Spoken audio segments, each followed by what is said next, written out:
And we are back. Sorry, guys, we ran out of time on our first part one of The Pivot featuring Bryson Rayford. Man, it's been an amazing conversation so far. So, without further ado, I'll go ahead and hit this bumper so we can get right back on the topic because I can't believe we continue to talk about these, and it's been a great conversation. Thank you so much for coming on, Bryson. Hey, appreciate you having me. Hey, man, so here we go. Mi gente, from Bayamón, Puerto Rico, via Dallas, Texas, it's your boy, the conservative Papi.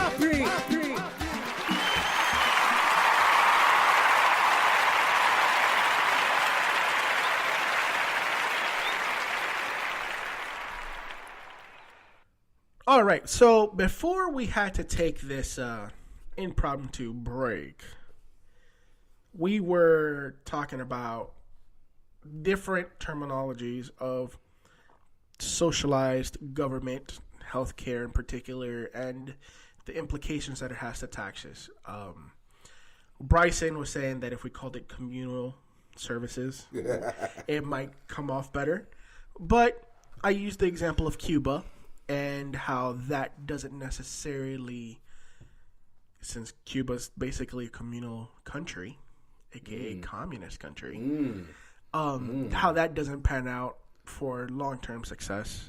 Look at the USSR, but I'm gonna let him expand on his ideas and really see where he lands on some of these issues. So B, go for it, brother. Okay.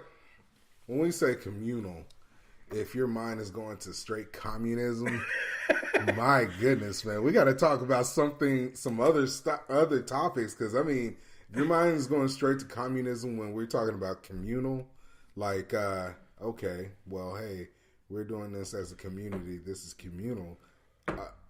I mean, being a communist, that's a whole different tag. It is, but it isn't. I mean, it is. No, okay. It is. It is a huge different tag and something entirely because I do believe in capitalism, but here's where my humane side comes into play. It's like, okay, I'm here to reach down and uplift my fellow man. Amen. So, if you're sitting here saying, "Hey, we're communist," because you associate the word with communal, I mean, it can. I'm not saying it is. It can be. Depends on who you speak to, and it depends on who is enforcing the. And I'm using air quotes here. The communal services. Do you understand where I'm coming from? Well, here's the thing: it's like communists believe, like, okay, well, hey, we should all just share it. I mean, you may be a doctor and I may be picking up trash, but we should all earn the same things. I don't believe that. Okay. But no, thank God for clarifying that up. Just saying. Thanks so much for clearing that up. I do believe that we are humans on this earth and we need to help each other out when you see your fellow man down. Now, I mean, we talked about abuse of systems. Now, there are those people who are always looking for that edge. And you know what? I do not penalize for that because I'm one of those individuals. Right? I mean, let's be real. I mean, when it comes to money and when it comes to services, I think it's your responsibility to make sure you're not overpaying. Right. Or being hosed or being taken advantage of. Right. It is my responsibility to provide for my family the best way possible. And now, paying the government a high percentage of my wages that I earn, I don't truly believe in that. No. All right. So I am a true proponent of, hey, this is what I make, this is what I earn. Okay, where's my money going? Okay. Where's my money going? This conversation came back to the person I thought you were. For a minute, I'm like, this dude is advocating for some Fidel-style socialism? Well, we're going to have to talk about this. Man, no. On. But I think when you talk about communal services, I think and this is where I think we're going to agree, it works at the small scale. It works at the large scale. It works at the large. It doesn't work at the large scale because usually when it works, if it's implemented at the large scale, usually somebody's getting paid. And somebody that's that doesn't have the community's best interest at heart is getting paid. Well, see, that's the point of the democratic system.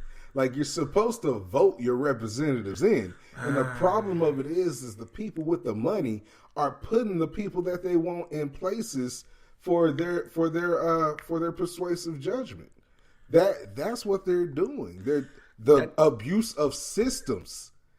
See how that works? That tied in very well. The abuse of systems is what we're talking about. So that ties into what I personally kind of base my political philosophy under is a lot of personal freedoms, and everybody should choose. And let me kind of try to break it down for you. When you talk about communal or the commune or co-op or whatever you want to call it, of a system that's in that way, only works if everybody on board is saying, cool, we agree. Mm-hmm. Right? But what if somebody says, no, fuck that. I want to make my money, bro. I want to run my farm the way I want to run my farm because I want to make the most dollar I can out of this piece of corn. Okay. For example, just an example. Or this widget or whatever. Okay. All right? But I need people to work this, but I'm going to pay them a wage. And I'm going to pay them a wage. Either you work for me or you don't. And I'm going to find somebody to do it. Right. Right? That system also works because there's an agreement. Right? But that isn't necessarily very communal. That's it's more corporate. Well, let's say this. Because a communal system, and before you go into that, a communal system is more of we all own this farm, we all work this farm, we all hold stakes to this farm. Now that's communism. But it's also communal. Even though it's at a small scale, it's communal. It's a communal service. It's the community's helping build this farm. The community does its point. We all share into this. We all take advantage of this. Now, what you're saying is more charity. More charitable as in if we're giving stuff away. Yes. Like if we're just giving stuff away, then that's a whole different, and not expecting anything in return. No, that's what charity is. Yeah, so that's what charity is. For me, if we're gonna build up a city, right, and if I'm a billionaire, if I have fuck you money like Elon Musk, and I want to build a city here, for example, Jeff Bezos, yeah, whatever, doesn't matter who it is. I mean, Amazon, Tesla, Bill Gates. Hey, he became the richest person ever, so I got to give him a shout out. Look, if I have fuck you money like that, yeah, and I want to build a community, let it be through gentrification or whatever. Mm-hmm. It's a charitable service. I'm building up this community, even though I might live here or not, right? It's a charitable act. I'm not expecting anything in return, right? Mm-hmm. But if you're going to be communal, you're expecting something in return because you live there. Hey, I use these roads. I use these things. I want to be able to go to the library and take advantage. You want your place to look nice. Exactly. I mean, that's ownership. You're taking ownership of your community. So, I mean, entirely, it's communal and it's not charitable because you're taking ownership of your community. This is where I live. This is where I stay. I don't want it to be trashed or dissolved, right? All right. You know what I mean? So, because you care about your community, you uplift and encourage others to care about your community as well. Now, what you're saying is if you had, like, Jeff Bezos money and you could do whatever with it, right? Fuck your money. That kind of money. I call it fuck your money. You know what I'm saying? If that's what you want to call it, right? But it is fuck your money. I do what I want. If I want to buy like 10 Rolls Royce and crash them all and laugh about it, it's fuck your money. Cool. But that's not charitable. Now, if he's doing like, okay, now we're going to go over here, we're going to build this park and let the kids play on this park. That's a tax write-off for me. So it still encompasses itself. Why do you think Warren Buffett, T. Boone Pickens, they give billions away? It's still a tax write-off to them, and then they get it right back. Like it's money is nothing but a tool, and taxes is a vessel. A company is a vessel. You You ebb and flow. Look, and this is something that we talked, that me and you kind of been through already through the Financial Peace University. Is $1 is amoral, has no feelings. It's a tool. Doesn't think about anything. It doesn't. Just like time is a tool. It's scarce. From strippers to the grocery store, it doesn't matter. It don't matter. If somebody gives you $100, you're gonna be like, ooh, $100. Let me go see how I can invest this or use this or spend this in whatever way. Exactly. So, I am to the point I'm trying to make is, and Uncle Sam wants 15% of it. Probably, yeah. plus the city wants 8, and the state 8.25. Give it here. And the state wants whatever their 3% cut of that 8.5. There's no state taxes in Texas. Oh, thank God! Not even sales tax. There's sales tax, but there's no state tax. Anyway, there's something. They're getting something. There's no state tax. There's sales tax in Dallas is 8.25% on every sales tax that you do, plus toll tax. Oh man, and toll tax. Oh God, I'm convinced someone owns that. I think someone owns that privately. So I think if I'm correct, at least the one that they built that goes from Dallas to San Antonio, I think a Chinese company owns it. If I'm correct. I don't know. I think that they give a portion of whatever they make every year to the state, but I think that they own the actual road. Right. So I think they get a good amount of money. Oh, yeah. I don't know the exact details, but I'm pretty 100% sure it's a foreign-based company that owns that, which is a whole different issue that should be addressed, and we don't have time for it today. Yeah. Toll roads is a whole nother animal to me, which are also tax deductible. Thanks for that. You're welcome. But back to the question I'm trying to ask you is, are these things that you call communal services, should they be ran by the government or by the people? It should be ran by the people, right? And this is why I call you a conservative, even though you might disagree. It should be ran by the people, honestly. Like, what government knows what you need? If you ask the Democratic Party, they'll tell you they will. Nah. If you ask the right people in the Democratic Party, they'll tell you, no government official can tell me what I need. Even though I may have elected you, are you doing what I've asked you to do? 90% of the time, no. No, which is what the people have wrong with the system, because like the people are upset. Like, okay, look, you're playing this political game. You're trying to play scratch my back, I'll scratch your back with the politicians, but the people who elected you are saying, hey, we elected you to do this job for us down here. Get it done. So now that you've made that point very clear, that the people should run the communal services or social services, whatever you want to call it, it should be ran by a select few or the community, or everybody should take a vote, whatever, however you want to do it. Why, if all these services are ran, in your opinion, should be ran by the people, why do we trust our governor, our commissioner, our whoever to do it for us? Is it because of laziness? Or is it because we're conditioned that we think daddy government's going to do it all for us? No, you're conditioned because you elected an official to represent you, to have your best interests at heart. That's what you're conditioned for. You're conditioned for people to do their job. You're not conditioned for someone to, hey, no, screw you. I'm going to do what I want to do, and I'm climbing the political ladder. Like, that's the problem. And like, people forget that politicians are people.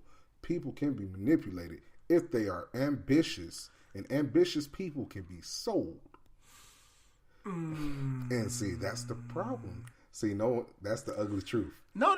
That's the ugly truth right there. That's the truth. That's the truth. That's the ugly truth right there. See, your ambitions betrayed you because you have a price. You know, that's the truth that I think a lot of conservatives, at least on the right wing of the political spectrum of the United States, are very aware of. They're like, we can't trust the government. Mm-hmm. We're almost the anarchy party to an extent, right? Right. Because we say, we want small government. The fewer people, the better, because we don't want them to have any power to control the masses.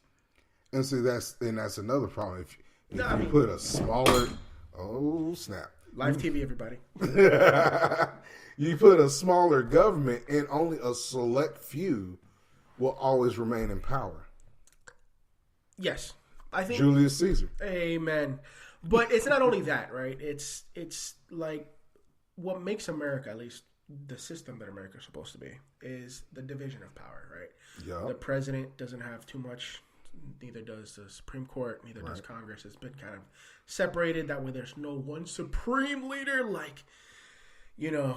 And that boils down to our first session. Like I said, a decision always must be made.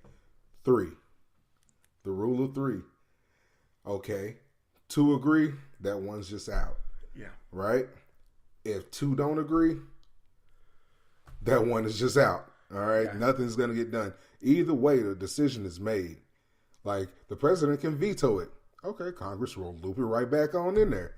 All right, we'll take another vote. This. Okay, House, Senate, Congress, we overpower the president. Yeah. Now, the president can deny and veto as much as he wants to. But 2 of the 3 have to agree. Well, you know what? It's just a great thing that we're having that conversation of saying that the people should be in charge. The people should be aware of who they vote into office. The people, should, especially when it comes to your money, dude. Oh my God. Especially when it comes to your money. Like, people forget, how many hidden taxes are in every tax bill. Oh yeah. Doesn't matter if it's Republican or Democrat. It's the government. They need to get paid. They need to run services. They need to do. Right. For example, and this is something that I criticize our current president Trump on, the infrastructure spending. That's, to me, that's saying bailout money from 2008. Just call it something different. Say it's for the roads. Say it's for NASA. I mean, don't get me wrong. There are streets in Dallas that do need some fixing. But here's the thing. You've been on 635. How long did it take them to fix 635? Surprisingly for Texas, compared to other states, like freaking quick. You know what? It took 20 years to fix 635, okay? Listen. Compared to Central Florida that's still dealing with freaking Osceola Parkway since like 1992. But here's the problem. I live here. I don't live there. Listen, 20 years to me is a long time. Have you been to New York where there's basically year-round construction on certain roads? It doesn't get done. It doesn't get done. Too much bureaucracy. There's not enough, at least compared. I mean, when I first moved here, there wasn't any construction on portions of 635. Right. In about 3 years, they got it done. To me, that's freaking really fast. And I can tell that was all done by private companies because... It was. Because it didn't take forever. Because if it was done by the state, they'd probably still be working on it and milking out them. And see, that's why it was done that way. But see, here's the kicker. Yeah. Like, if you notice, all the state highways that get done quick are now toll roads. Well, there's a way that somebody has to pay for it. I mean, we're paying for it, right? But they're owned by private companies, like we iterated. Exactly. So that's the problem. That's the toss up, right? I mean, it's hard, right? Because they're providing a service. They're providing a service, which I mean, I get the premise of a toll road. It alleviates traffic and puts him into a special VIP lane, right? I understand it. Man, I like to get where I'm going very fast. I get it. Look, my wife is a native Texan. She thinks just like you. The rules of the world are just suggestions. Yeah. Hey, get out of the way if you don't like it. Move. Listen, just move. I'm from Florida. If you're thinking about your life, get in the slow lane. That's what it's for. Go over there. Stay out of this left lane. Why are you over here going 50? Look, the speed limit says 70. The rule, get out of here. Look, listen. In Texas translations, the 70 really means 90. Yeah. 90. Yeah. And if it's snowing, it means 75. Man, we don't know how to drive on snow, and we don't get snow in Texas. We get ice. Okay, look, we get ice. We got snow today. We're gonna stop this. Okay. Like, look, people of Earth, people from around the nation, look, Texas does not get snow. They get ice. So when you northern people come down here saying, oh, you guys are afraid of a little snow, no, player. we have ice. Dude. And then we have a lot of black ice. So it becomes impossible to drive, and the city shuts down. And because we don't do the sand that we just got those things like 3 years ago. the ice trucks are like 3 years old, brand spanking new. Look, I love. Don't get me wrong. I work hard just like you do, right? But I still have that 9-to-5 day job. And the boss texted me this morning. Hey, you coming in? The roads are fine. I'm like, Negative. I'm like, the roads shut down today, bro. Negative. I'm like, I live down here, and we're closer to the country out in this part of town than we are compared to Irving. What? So out here, we got it. I think they said South Dallas was going to get it harder than, parts of the rest of the city. Right. So I woke up this morning, I saw nothing but white, and I saw ice on my car. I'm like, I'm staying home. Yeah, I'm done. I mean, thank God for PTO and UPT and all that jazz. You know what? Like, look, bro. I'm not coming. We're not coming. We're not coming. Like, oh, it's frozen. Oh, it froze over. Did it rain? Oh, it did. I will catch you tomorrow. I will catch you later. Dude, I will not be my there. Safety. Me and my safety is a lot more important. Absolute paramount. Oh, for sure. Dude, crazy. Texas weather. I've been here 4 years, still not used to it. Still not. I think it takes a lifetime to get used to it. Bro, it is going to be like 13 degrees and feel like -7 tomorrow. And it's expected to be 60 Saturday. Why? Why? Talk about a drastic change. I mean, it's like a dude asked me, he said, man, what's going on with the weather? I'm like, bro, this is Texas. That's crazy. Exactly. Texas is crazy. All right. We went from taxes to communal services and now we're on weather. We're on weather. All right. To close out the tax issue. We got to focus, man. Yeah, we do. But we talked about the good. We talked about the bad. But this is how it is when family get together. Oh, for sure. We talked about the good. We talked about the bad. Now, I want you to give me your honest grade on the Trump taxes when it comes to the regular person. Are they A+, C+, B-, D, F? Okay, if we're talking about... just regular 9 to 5 people that might work overnight. Well, you got to think about that. Regular 9 to 5 people are low income, medium income, middle class. Like it is terrible for those people. Look. Okay. Because those, they don't have the deductions that upper middle class person would have. Like they don't have the mortgage interest that we talked about earlier. Okay, then let's give it 2 grades. Let's give it first one. Average person that owns an iPhone. That again, still like that. Okay. Come on, man. Okay, you're making this way difficult. Okay. Anybody making under $70,000, what does that mean to them? A to F. Okay, because going from an individual, look, I give it middle class to lower. I give it a C-. Okay. I give it an absolute C. And then if I'm talking about for lower income families, I give it an absolute E. Whatever, A, B, C, D, E, F. Let's go G.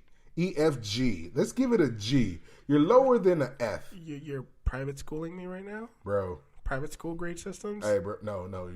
You failed. Catholic school grade systems? No, you failed. Because here's the thing. Like Dave Chappelle said it best. Like, the poor white person is like, oh, I love what he's going to do for the tax system. And Dave Chappelle's like, I love his stand-up. I love what he's going to do for me in the tax system. He ain't doing nothing for you. Because, financially, it doesn't help the low-income individual. Period. Because, say you have one child and you're married filing jointly, correct? Yeah. You can't make no more than $40,000 and still get the complete earned income credit or the full deduction for that child. Now this is compared to the Obama era tax cuts. Compared to the Obama era. Okay. Like he tried to do away with it.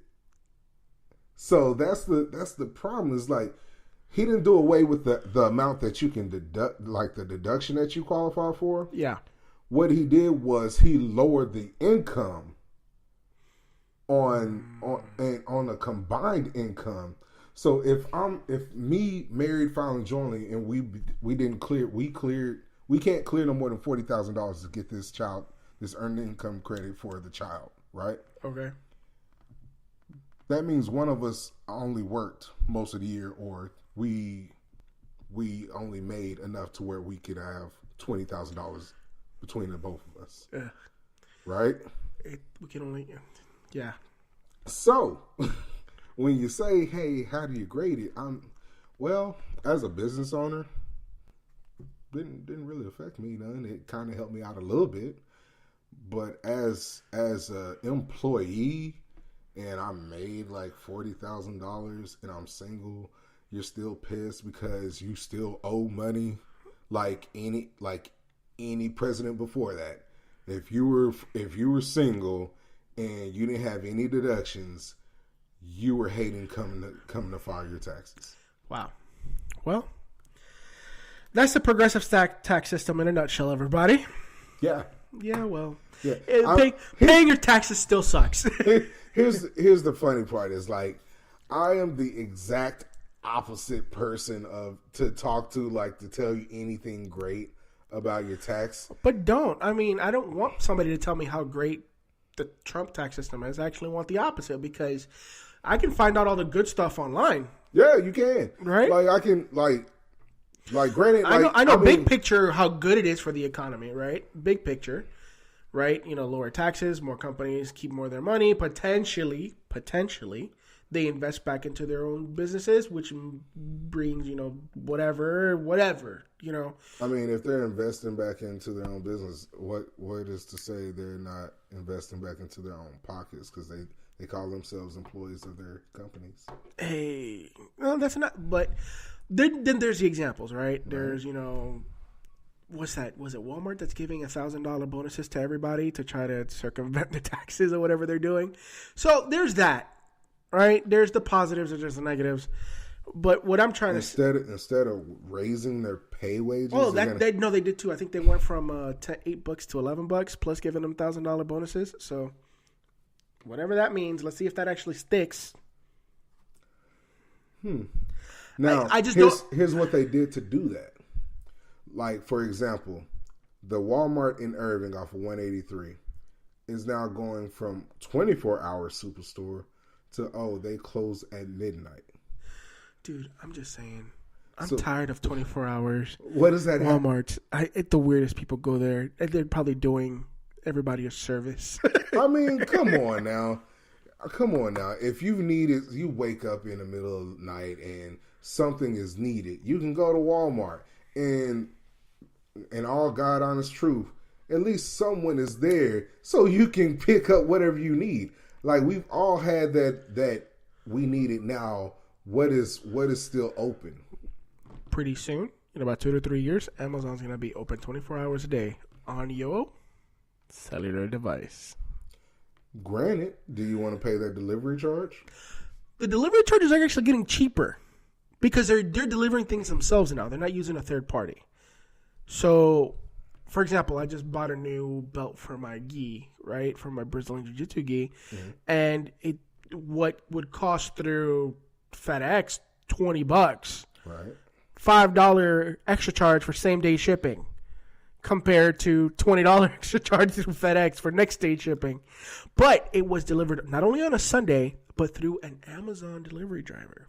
So again, Amazon doing big things, making the marketplace more competitive for everybody else. They are doing big things. Like you can't knock them for that. And I'm just like, my God, when is the stock gonna split? It probably won't. It's at $1,300 right now, dude. It probably won't. For the simple fact is they have their hands in so many things. Oh, fun fact: on capital gains, your tax rate from 25% is going down to 22%. So there are wins and losses on this tax bill. Yeah, if you have really high stock, like if you are an owner of $1,300 stock shares. I mean, if you want to invest, you cash out. If you want to invest in the Conservative Poppy podcast, when the website goes up, there will be a link on the podcast to donate. So, right on. Be ready. Right on. If you want to help us grow. Absolutely. Helping each other grow. Like, if you need tax advice, you can find us at Facebook /TaxPros, or you can go to taxtimeprofessionals.com, or just give us a shout if you like using the telephone at 972-399-9564. Shameless plugs, man. We got to do it, dude. Hey, that's how you get these nice microphones, bro. Like, bro, you gotta stop playing. This was a Groupon microphone. Bro, that's how you get these nice microphones with the power built into them, and you know what I'm saying. You done showed me all kind of new stuff, bro. I'm like learning, bro. So check this out. Thank you for coming in and talking taxes and giving us an honest assessment on the Trump tax plan. Awesome. Thank you for talking race with me. Right. So what's next for you, dude? You're doing your thing with the tax business. You're obviously trying to break into the podcast world by coming in and bringing in that awesome regal voice, Mr. King Solomon. Man. So what's next for you, dude? Bro, we're just trying to find the pivot, bro. Just trying to make sure we hit the right direction to be successful in all aspects, and really just trying to see what God has in store for us. You know, it's amazing that you have been doing this podcast, and you know, I want to commend you on your pivot and your direction. Thank you, sir. Going into and jumping out of the boat and starting your podcast. You know, it takes a lot of guts, a lot of balls to actually just jump out here and like be on social media, letting people know what you think, dude. Not really caring what the reaction is. You gotta have thick skin, and bro, I'm proud of your weight loss. It's amazing, bro. Bro, so basically, is the key to social media marketing and not giving a crap is don't read the comments. That makes sense. You know, yo, that's a nugget right there. Do not read the comments. Don't read comments. So, you know, when you post something that you know is going to piss people off, especially if they're on your friends on Facebook, don't even respond. Just post it. Throw your phone in the other room and let your phone go through all the notification processes. Right. And then about 8 hours later, come back, pick up the phone, clear them all, and don't even read them. Man, I love it. Because honestly, I think it's like anything, right? When you ask for feedback from people, you don't necessarily want to hear it. Right? No, I want to hear the feedback. Oh, no, okay. So if I'm asking feedback... It depends on the person. Thank you. So if it's, for example, I'm asking feedback from you, I'm going to listen because I know it's coming from a good place. Right. But when you take off social cues like you do on the internet, those kind of feedback sometimes is just hate. Yeah. It's some might call it trolling. Yeah. You know? Yeah. So it's that for me, it's just you interact when you have to, right? Mm-hmm. On Instagram, because of the algorithms, the way you grow is because you have to interact. Right. But on Facebook, I don't do none of that shit. Right. I just post it out there and say, fuck these people. Right. I'm done. Like, I said my piece. I'm like a kid with a firecracker. I just threw the firecracker in the pond and walked away. Whatever happens, happens. That's it. You know, I don't care what people think. I do because I'm bringing you on. Right. But I don't care what the masses think as far as what their opinion is on every issue because it's noise. Right. My responsibility with the podcast is to bring on conversations for them to enjoy and to potentially troll. Right. I love my haters. Hey, but man, you get more trolls, man. They'll point people to your direction. Exactly. So you know, it's cool. Here's the thing, right? It's the old saying, all press is good press. Right. And so there's no such thing as bad press. I don't. Right. It doesn't matter to me because at the end of the day, I don't look for approval from them. Mm. I don't. I look for approval from, first of all, God. Right. Right. And second of all, my wife and my family. That's exactly. It. That's what matters. And that's it. And everything else is an additional thing for me. And I'm secure enough in myself and I don't care. People think it's because I want to be in the spotlight. Far from the truth. Right. There was a void in what I felt was media. Mm-hmm. And media needs to be honest again. And I believe that the most honest media out there currently isn't mainstream, isn't on TV, isn't on the 5 o'clock news, right. Is through this mode of podcasting. It's the only time you can sit down with another individual mm-hmm. and have a 2-3 hour conversation uninterrupted, without commercial breaks, Right. expand on ideas, and truly get to know what the other person is thinking.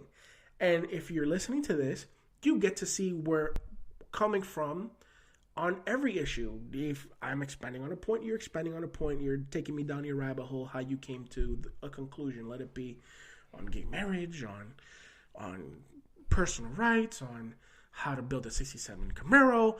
Doesn't matter. You took me through your rabbit hole on how you got to that conclusion. And it's more valuable for the listener, in my opinion, to go down that rabbit hole with you than to listen to it in a 5-second clip. Right. What'd you gain? Huh? It's like, what'd you gain from that? What'd you gain? Exactly. So that's the bad part, right? If this is my dream. This is probably one of the biggest reasons I started the podcast. To bring politicians on for 2 to 3 hours and have them talk to the people. Right. Have them talk. What if we can get President Trump on an uninterrupted 3-hour podcast? How much would he hang himself, or how much would we actually understand him? I don't know. I couldn't tell you. If I were to tell you I know Trump, I'd be lying. I know what he says on TV. Yeah. But that's always on a huge, skewed platform anyway. True. But if you put him on, for example, put him on a Joe Rogan podcast for 3 hours, let Joe Rogan ask him questions, let Trump ask this guy questions, and they have a conversation for 3 hours, I would almost guarantee that we would learn more about Trump in those 3 hours than we ever did during the election. I think so. I think there's some truth to that. But what's so funny is like when he went on Oprah. Oh, years ago, yeah. Years ago, right? Yeah. Like Oprah doesn't just interview like people that she like so like just she doesn't interview people that doesn't have a future somewhere or doesn't have a purpose somewhere. She's very, very, very, very designed into having a purpose for having people on her show. So when she did that and asked him about his political views, would he run for president? Like she did that like 20 years ago. Yeah. Asked him if he would run for president. So there was already buzz back then, and he just waited for his opportunity to do it. Yeah, I mean, but nobody. There's been interviews that he's done before, right? But I say with new media, alternative media, podcasting or video vlogs or whatever, uninterrupted, unedited versions of things. Mm-hmm. That's the way people are going to want to, in my opinion, are going to want to consume a lot of their information. Let it be on whatever topic. You want to learn how to do a car, you go watch an uninterrupted 10-minute video on how to fix a carburetor. Yeah.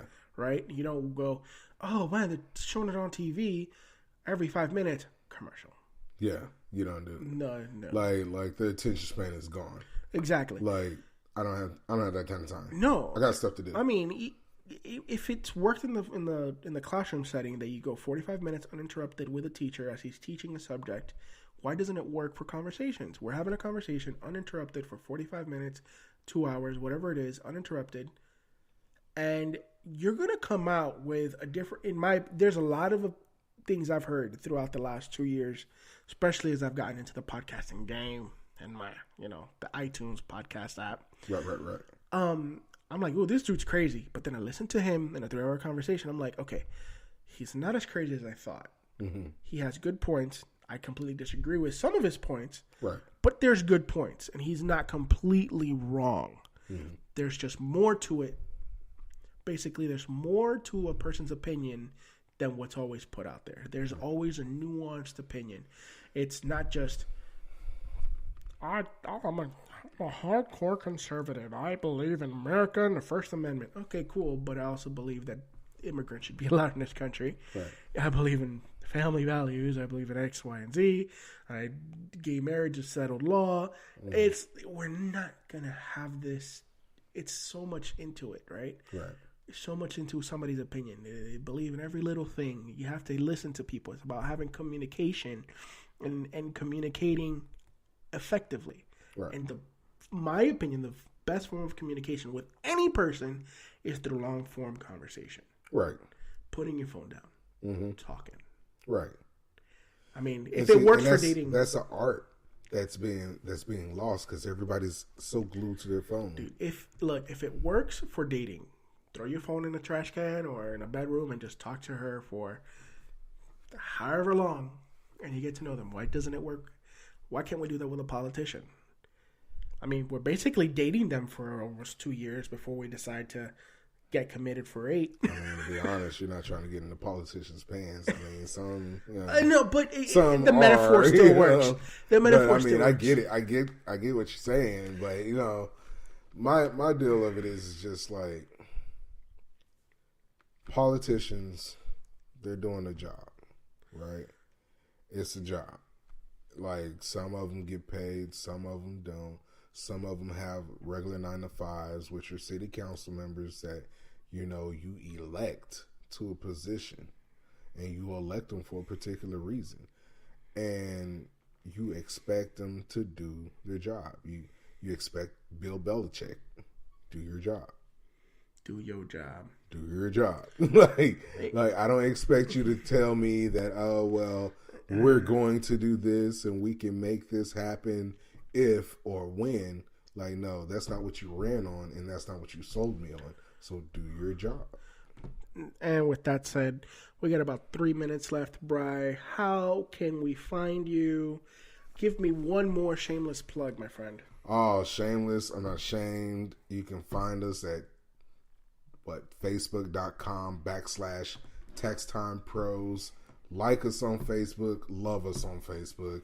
Shoot us a message on Facebook. Shoot us a message through www.taxtimeprofessionals.com. You can sign up to do your appointments. If you have tax questions, I'm always here. I'm all ears. You can even text our work line at 972-399-9564. Live text, live phone calls, all day, every day. My goodness. B, thank you so much for coming on. Really appreciate the conversation. You're a great friend. God bless you. God bless your potential new bride. Hey, thanks for having me, brother. Hey, We're looking forward to it. Well, everybody, that was Bryson Rayford, and this was The Pivot on the Conservative Poppy Podcast. Hey, you can find us on Facebook, Instagram, and Twitter. And like my boys, the Beard and the Mole say, Twitter, Insta, book it. Yeah, conservativepoppy.net will be up very soon. I promise. I know I keep teasing y'all about it. There's just some logistical stuff that needs to be finished before we go ahead and go live, but it will be live. Come on, launch it. The people want it. Oh, yeah. So that's it. Tomorrow I have part 2 of Conversations with a Veteran. YouTuber Kilo Charlie will be joining me. So don't forget to tune into that. He'll be live via Skype with me. So get ready for that as well. So again, don't forget to join us. And without further ado, see you guys next time. Dude,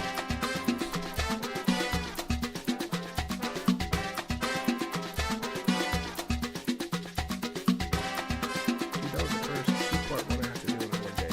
Really? Yeah, dude. Most people like to get them in and out of here 45, but when you have a good person you can talk to, it can go long, quick. And it didn't feel like it was that long. I was just like, wait, no, dude, what? I love it. It's awesome. It didn't feel that long at all, bro. I was just like, oh, okay.